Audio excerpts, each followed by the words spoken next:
ہر مسلمان کی ہر حال میں یہ کوشش ہونی چاہیے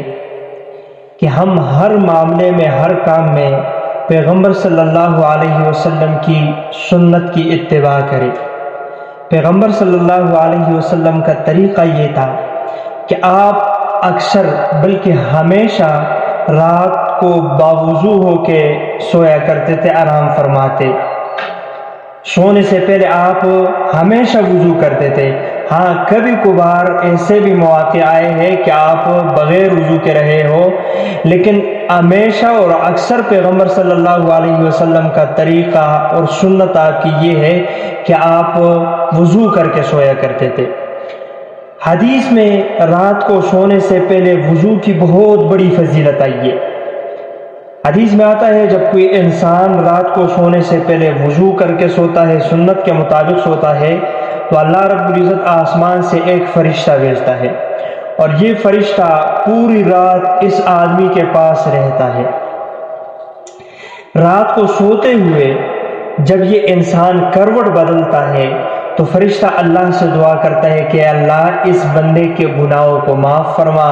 اس کی بخشش فرما۔ اب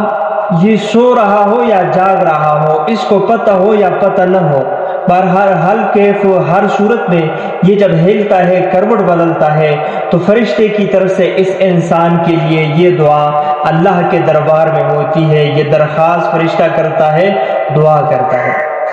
پھر اگر یہ انسان،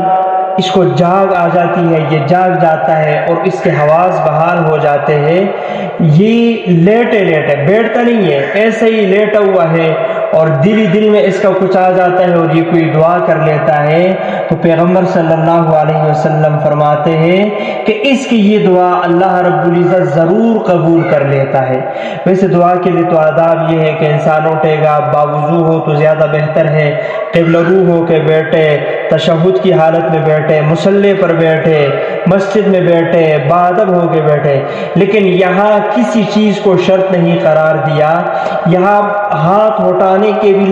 ضرورت نہیں ہے، بغیر ہاتھ اٹھائے دل ہی دل میں کوئی خواہش آ گئی اور انسان نے دل میں کہا یا زبان سے کہہ دیا کہ اللہ میرا یہ فلاں کام کر دے، میری یہ فلاں خواہش پوری ہو جائے، میری یہ فلاں ضرورت پوری ہو جائے، تو اس وضو کی برکت سے جو انسان رات کو سونے سے پہلے کر کے سویا ہے، اس کی برکت سے اللہ رب العزت اس کی یہ دعا قبول فرماتا ہے۔